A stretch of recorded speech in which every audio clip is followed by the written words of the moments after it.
Peaceful Moon stories. வாங்க குழந்தைங்களா, இன்னைக்கு ஒரு கதை பார்க்கலாமா? இன்னைக்கான கதையோட பேரு அமிழ்தினியின் நற்குணம். ஒரு ஊரில் ரொம்பவே அழகான கிராமம் இருந்தது. அந்த கிராமத்தில் ஒரு குடும்பம் வாழ்ந்து வந்துட்டு இருந்தாங்க. அந்த குடும்பத்தில் மொத்தம் 4 பேர்: அம்மா, அப்பா, அப்புறம் 2 சகோதரிகள். ஒரு நாள் காலையில் அம்மா தன்னோட குழந்தைங்க கிட்ட பேசிகிட்டு இருக்காங்க.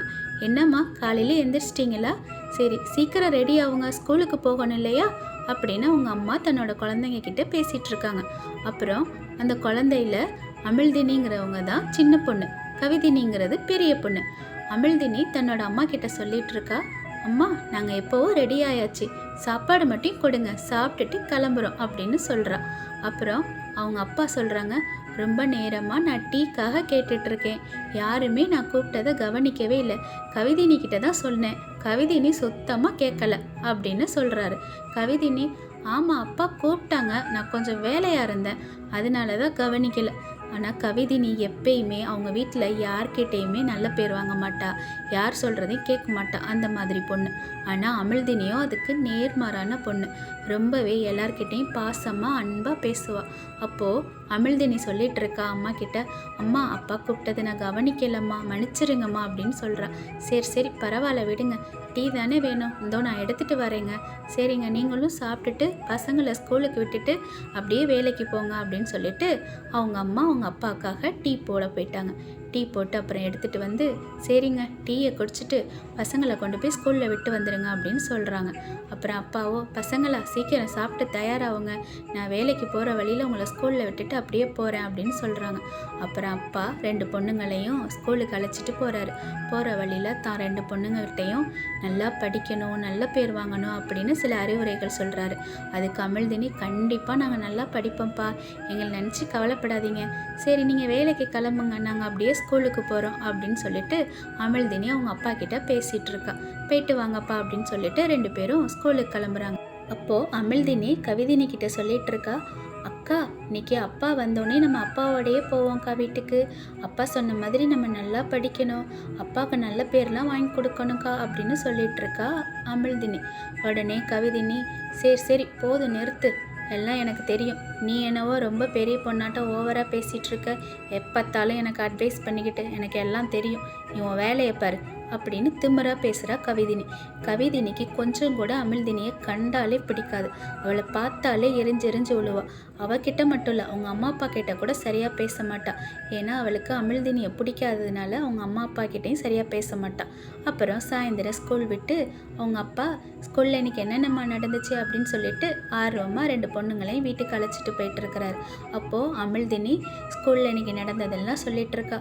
அப்பா, ஸ்கூலில் நாங்கள் அதை படித்தோம், இதை படித்தோம், எல்லாம் ஸ்கூல் விட்டு வந்தோடனே அவங்கவுங்க அம்மா அப்பா கிட்ட ஸ்கூலில் நடந்ததெல்லாம் சொல்லுவோம் இல்லையா, அது போல் ஆசையாக அமிழ்தினி எல்லாத்தையும் அவங்க அப்பா கிட்ட சொல்லிகிட்டு இருக்கா. அப்புறம் அவங்க அப்பா, நீங்கள் வீட்டுக்கு போங்க, நான் அப்புறமா வரேன்னு சொல்லி அனுப்பிச்சி விட்றாரு. அப்புறம் அதே சமயம் அவங்க வீட்டில் அவங்க அம்மா தனியாக உட்காந்து யோசிச்சுட்டு இருக்காங்க. என்னடா அது, கவிதினி கொஞ்சம் கூட அமிழ்தினி மேலே பாசமாகவே இருக்க மாட்டேங்கிறா, அதனால நம்மக்கிட்டேயும் சரியாக கூட பேச மாட்டேங்கிறா அப்படின்னு தனியாக உட்காந்து யோசிச்சுக்கிட்டே இருக்காங்க. அப்புறம் கொஞ்சம் வருத்தமாகவும் இருக்கும், ஏன்னா அக்கா தங்கச்சி 2 பேரும் பாசமாக இல்லைன்னா அம்மா அப்பாவுக்கு வருத்தமாக தானே இருக்கும். அதே போல் தான் அவங்க அம்மாவுக்கும் வருத்தமாக இருக்குது. அப்படி உட்காந்துட்டு டீ குடிச்சிட்டு இருக்கையில் அப்புறம் ஸ்கூல் விட்டு 2 பேரும் வீட்டுக்கு வந்துடுறாங்க.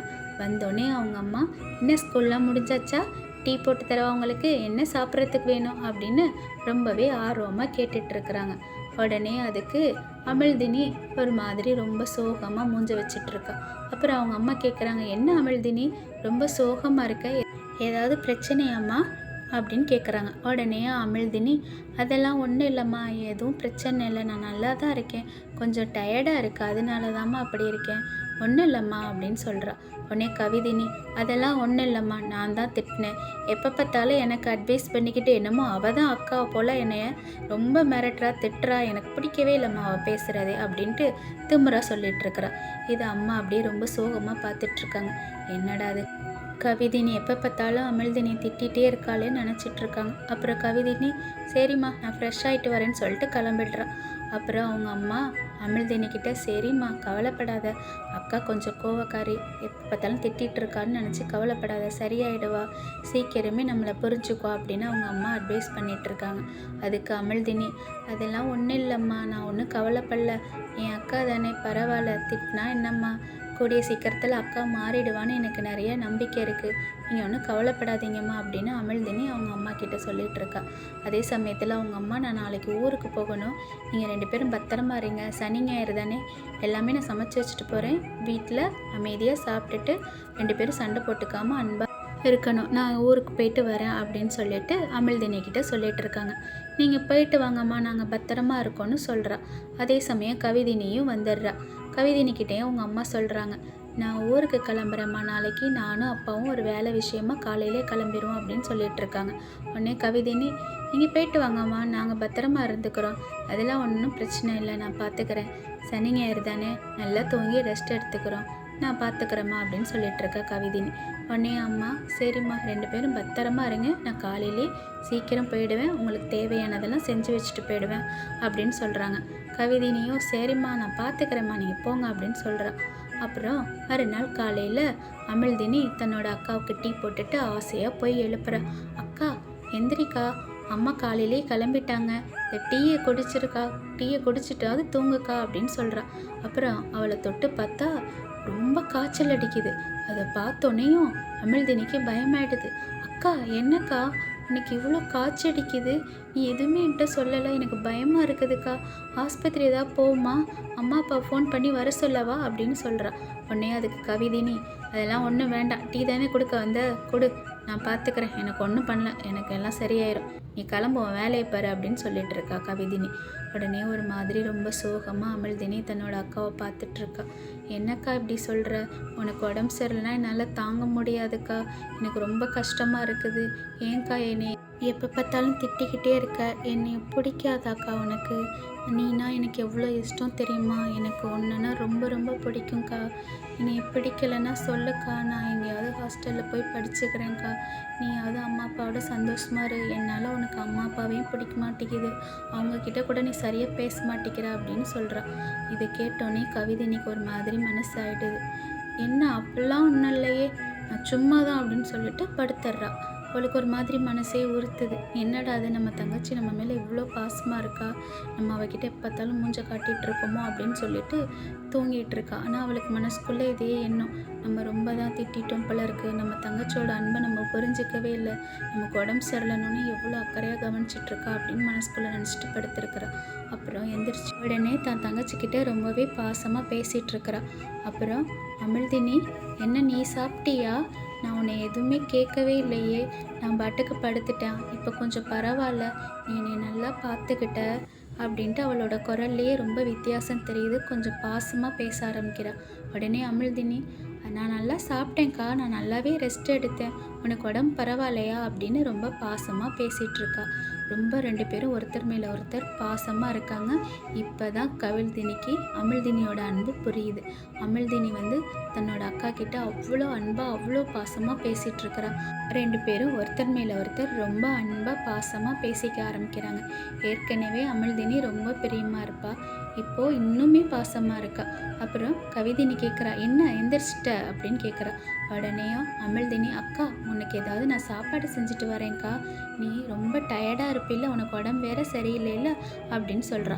உடனே கவிதினி, அதெல்லாம் ஒன்றும் வேண்டாம், நான் நல்லா இருக்கேன், நான் நல்லா என்னை நல்லா பார்த்துக்கிட்டேன், நான் நல்லா சாப்பிட்டேன், நான் ரொம்பவே ரிலாக்ஸாக இருக்கேன், நீ உட்காரு, நீ என்கிட்ட பேசிட்டுரு, நம்ம கொஞ்ச நேரம் விளையாடலாமா அப்படின்னு ரொம்பவே பாசமாக பேசுகிறா. இதை அப்படியே பார்த்துட்டு பிரமிச்சு பார்த்துட்ருக்குற அமிழ்தினி. ஏன்னா இதுக்கு முன்னாடி அவங்க அக்கா இப்படி பேசினதே இல்லை.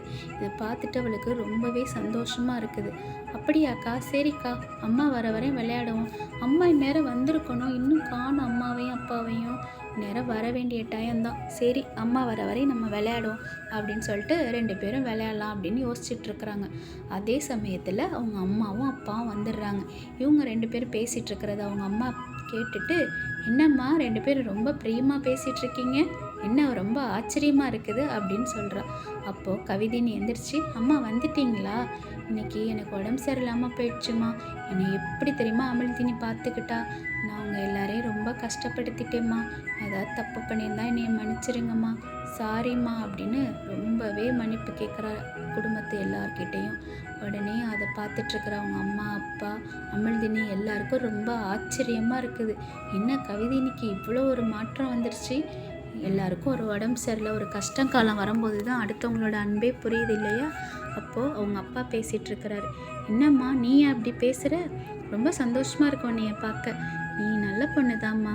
என்ன கொஞ்சம் எல்லாரோட அன்பை புரிஞ்சுக்காம போயிட்ட, குறிப்பாக உன் தங்கச்சியோட அன்பு அப்படின்னு சொல்கிறா. அப்போ அமிழ்தினி சொல்கிறா, அதெல்லாம் ஒன்றும் இல்லைப்பா, அக்கா ரொம்ப அன்பானவ தான். என்ன கொஞ்சம் என்னோட அன்பை கொஞ்சம் புரிஞ்சிக்காமல் போயிட்டா, அவ்வளோதான். ரொம்பவே நல்ல பொண்ணுப்பா அக்கா அப்படின்னு ரொம்பவே அக்காவுக்கு சப்போர்ட்டாக பேசிகிட்ருக்கா. உடனே கவிதினி, அப்பா அம்மா தங்கச்சி எல்லார்கிட்டையும் நான் ரொம்பவே மன்னிப்பு கேட்குறேன். நான் ரொம்ப எல்லாரையும் கஷ்டப்படுத்திட்டேன். நான் யார்கிட்டையுமே ரொம்ப பாசமாக பேசினதே இல்லை இதுக்கு முன்னாடி. நான் ஏதாவது கஷ்டப்படுத்தியிருந்தேன்னா என்னைய மன்னிச்சிருங்க. நீங்கள் எல்லோரும் என் மேலே எவ்வளோ அன்பு வச்சுருக்கீங்க. நான் எல்லார்கிட்டையும் மன்னிப்பு கேட்குறேன். எனக்கு எவ்வளோ ஒரு நல்ல குடும்பம் கிடச்சிருக்குது. நான் இனிமேல் எல்லார்கிட்டையும் ரொம்ப ரொம்ப அன்பாக இருப்பேன் அப்படின்னு சொல்லிகிட்ருக்கா கவிதினி. சரி குழந்தைங்களா, என்ன இந்த கதை உங்களுக்கு பிடிச்சிருக்கா? பிடிச்சிருந்ததுன்னா மறக்காமல் நம்ம சேனலை லைக் பண்ணி ஷேர் பண்ணி சப்ஸ்கிரைப் பண்ணுங்கள்.